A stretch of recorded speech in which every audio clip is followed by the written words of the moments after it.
네, 오늘 우리 3월 8일, 네, 우리 금요일입니다. 우리 3월 8일 금요일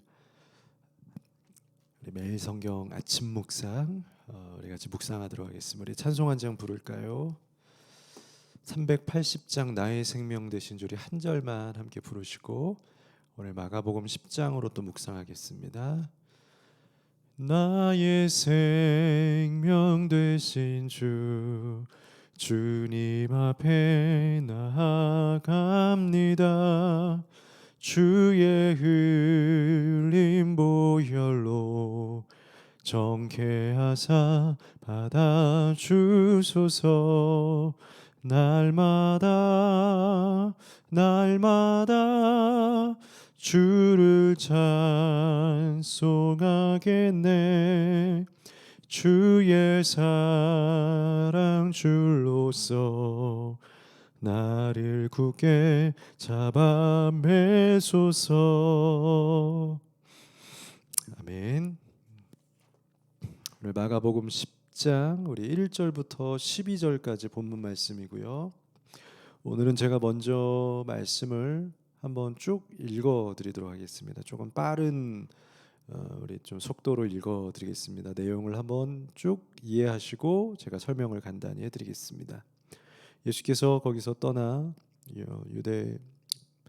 유대경과 요단강 건너편으로 가시니 무리가 다시 모여들거늘 예수께서 다시 전례대로 가르치시더니 바리새인들이 예수께 나와 그를 시험하여 묻되 사람이 아내를 버리는 것이 옳으니이까 대답하여 이르시되 모세가 어떻게 너희에게 명하였느냐. 이르되 모세는 이혼 증서를 써주어 버리기를 허락하였나이다. 예수께서 그들에게 이르시되 너희 마음이 완악함으로 말미암아 이 명령을 기록하였거니와 창조 때부터 사람을 남자와 여자로 지으셨으니 이러므로 사람이 그 부모를 떠나서 둘이 한 몸이 될지니라. 이러한즉 이제 둘이 아니요 한 몸이니 그러므로 하나님이 짝지어 주신 것을 사람이 나누지 못할지니라 하시더라. 집에서 제자들이 다시 이 일을 물으니 이르시되 누구든지 그 아내를 버리고 다른 데에 장가드는 자는 본처에게 간음을 행함이요 또 아내가 남편을 버리고 다른 데로 시집가면 간음을 행함이니라. 아멘. 오늘 말씀의 본문에서 바리새인들이 이제 예수님이 구약에 예언된 그 메시아의 하나님이심에도 불구하고 지금도 여전히 마찬가지고요. 끝까지 그 예수 그리스도를 말씀에 분명히 예언되어 있는, 유대인들은 이미 구약 성경을 보고 모세오경을 보며 선지서들을 보는 이 유대인들이 예언된 예수 그리스도가 오셨음에도 불구하고 온 세상 사람들이 그 성경의 해석을 통해서 살아계신 하나님의 아들이다라고 믿음에도 불구하고 그들은 끝까지 부정하고 믿지 못하는 이유를 저는 오늘 이 말씀의 한 장면에서 그 유대인들의 습성을 알게 되었습니다. 특히 바리새인들의 이 종교인들이 그들이 가지고 있었던 이 믿음의 신앙이 왜 이렇게 좁고 비좁고 이 한계를 뛰어넘지 못하는지를 알게 되었어요. 그리고 저 또한도 자칫하면 우리 모두들도 믿음이 있다라고 말하면서도 이 믿음이 우리의 삶에 변화와 변혁을 주지 못하고 어떤 말씀을 듣고는 있지만 그 한계성을 뛰어넘지 못하는 좁아진 말씀의 세계에 갇힐 수 있다라는 위험성을 보게 되었어요. 그 이유를 좀 알게 되죠. 그 이유가 뭐냐면 바로 그들이 말씀을 열린 마음으로 말씀 그대로 본질 그대로 듣지 않고요 자의적으로 해석한다라는 걸 알게 되었습니다. 그 말은 뭡니까? 필요한 대로 해석하는 거예요. 듣고 싶은 대로 듣는다라는 거죠. 그런 거 있죠. 이미 답이 정해져 있다. 자기들이 갈 노선이 있는 거예요. 자기들이 왕이 되어야 되고 자신들이 어느 위치에 서야 돼요. 그리고 자기의 공동체의 테두리를 만들어 놓고 말씀이 그 위에 놔요. 그리고 끼워 맞추려고 하면요 그런 거 있죠. 장난감 맞추는데 안 맞는 게 있어요. 근데 무조건 맞추고 싶어요. 무조건 조립을 해야 돼. 분명히 안 맞는 건데. 그럼 어떡합니까? 나중에 부셔지면서 맞춰집니다. 이거 맞는 게 아니죠. 오늘 바리새인들의 마음이 그렇게 성경을 보고 말씀을 그렇게 해석한다는 걸 알게 되었어요. 우리 같이 짧게 읽었던 것처럼 이혼 문제가 등장합니다. 바리새인들이 필요한 대로 해석하고 자기 마음껏 해석해서 이렇게 사용을 하게 돼요. 어떻게 이해해야 될까요? 이 이혼 문제에 대해서 하나님께서 원하시는 마음이 무엇일까요? 우리는 어떻게 이해해야 될까요? 세 가지로 간단하게 저는 정리를 했습니다. 첫째는 말씀을 바리새인들처럼 악용해서는 안 된다는 겁니다. 지금 이 종교인들은 악용하고 있어요. 말씀은 우리가 필요한 대로 사용하는 게 아닙니다. 있는 그대로 받아들이는 것이 말씀이지 나의 용도에 맞춰서 쓰는 말씀이 아니다라는 거예요. 그걸 우리는 악용이라 그러죠. 바리새인들이 이 질문을 했던 이유가 뭔지 아십니까? 예수님을 곤란에 빠뜨리기 하기 위해서요. 예수님을 시험에 들게 하기 위해서였다는 겁니다.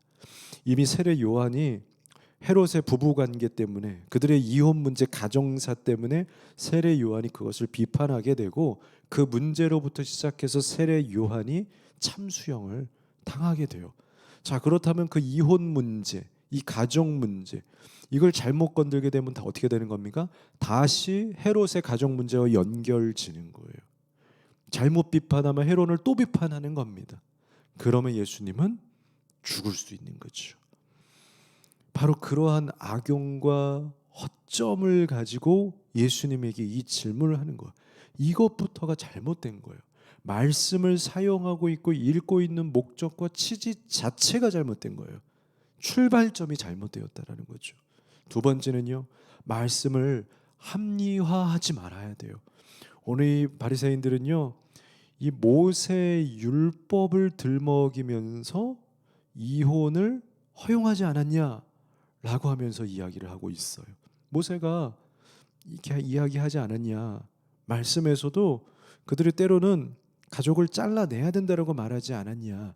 그런데 그 허용은 어떤 것이냐면요, 바로 어쩔 수 없는 불가피한 허용의 상황에서 그 가정을 지키기 위하여서 서로의 어떤 음란과 그러한 어떤 거룩의 문제를 잘라내기 위해서 때로는 잘랐어야 되는 그러한 부분, 그러니까 불가피한 상황에서의 문제를 다루기 위하여서 허용을 한 것이지 그것이 그들에게 어떤 율법과 법이 되는 건 아니에요. 율법은 오늘 예수님께서 말씀해 주신 것처럼 이혼해서는 안 되는 거예요.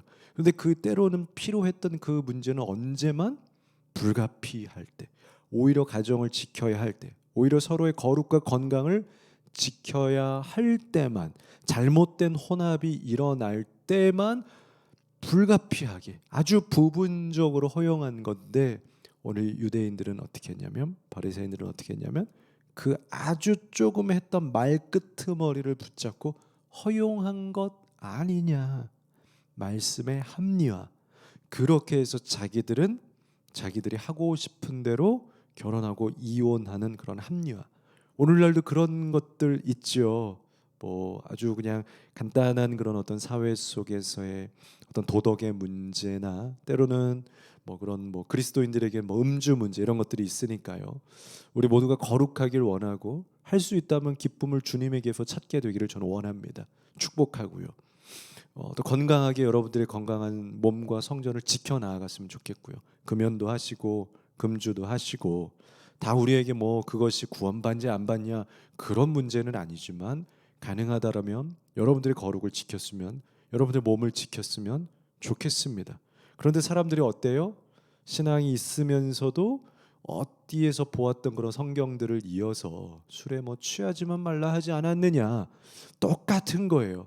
아주 일부분들의 이야기들을 우리가 보고 싶은 대로 듣고 싶은 대로 합리화시켜 놓고 정말 성경이 본 뜻으로 우리에게 했던 이야기들은 사실을 알면서도 아니요, 관심 갖기 싫어하는 우리들의 마음도 있는 것 같아요. 괜찮지 않느냐, 다 그런 식의 어떤 이야기들 안 된다는 거죠. 그럼 말씀을 어떻게 봐야 됩니까? 마지막으로 말씀의 본질을 기억해야 돼요. 여러분, 예수님께서도 말씀해 주지 않습니까? 사람이 부모를 떠나서 그 둘이 한 몸이 되는 거다. 이제 둘이 아니요 한 몸이니 하나님이 짝주어 주신 것을 사람이 나누지 못한다. 왜 이 말씀의 본질을 기억하지 않고 하나님이 창세로부터 약속해 주신 그 약속의 말씀을 기억하지 않고 나머지 필요한 대로만 말씀을 재해석하고 합리화하고 이것으로 서로 잘못된 토론과 누구를 공격하기 위해서 악용하려고 말씀을 보고 있느냐? 여러분, 그렇게 되면 그 말씀의 본의와 하나님께서 우리에게 주시고자 하는 그 말씀 본연의 뜻과 은혜를 우리가 받지 못하게 돼요. 곁가지의 은혜만 보게 되는 거죠. 말씀은 우리에게 구원의 은혜를 주시고 하나님과 연합하고 한 몸이 되며 동행하는 삶을 주시려고 말씀을 준 건데 어떻게 됩니까? 그 격가지에서 누리는 그냥 복을 누리거나 안락하거나 건강하거나 잘 되거나 내가 원하는 어떤 꿈을 이루거나 이거 다 격가지거든요. 말씀이 우리에게 원하시는 본연의 의도는 뭡니까? 하나님을 하나님으로 알고 그 하나님을 주인으로 삼고 그분의 뜻을 따라서 한 걸음으로 걸어가면 되는 거예요. 우린 그걸 무엇이라고 부릅니까? 구원이라고 이야기하는 거예요. 그게 구원받은 거예요. 구원받은 자는 그 하나님을 따라가요. 그분과 한 몸으로 함께 걸어가요. 그게 이미 구원받은 증거예요. 그런데 본연의 그 뜻을 자꾸 보지 못하고 곁가지들의 은혜만 누리려고 하는 모습이 우리에게 있지는 않은지, 그것을 말씀의 순수성이라고 이야기한다는 겁니다. 여러분, 오늘 바리새인들처럼 말씀을 악용하거나 말씀을 합리화하지 않고 본질 그대로 볼 수 있는 순수한 마음이 저와 우리 모두에게 있었으면 좋겠습니다. 기도하겠습니다. 거룩하신 하나님, 말씀 이미 하나님 우리에게 주셨고 본연 그대로의 순수성을 우리에게 주셨음에도 불구하고 합리화하고 악용하고 보고 싶은 대로만 보고 있는 좁아진 우리의 눈이 혹시라도 있지 않은지요. 주님, 열린 마음으로 주님께서 우리에게 주시고자 하시는 마음 그대로 있는 그대로의 말씀을 보고 그 뜻 안에서 해석하며 분별하며 믿음으로 나아갈 수 있는 말씀의 순수성에 우리의 삶들 되게 하여 주시옵소서. 예수님의 이름으로 기도합니다. 아멘.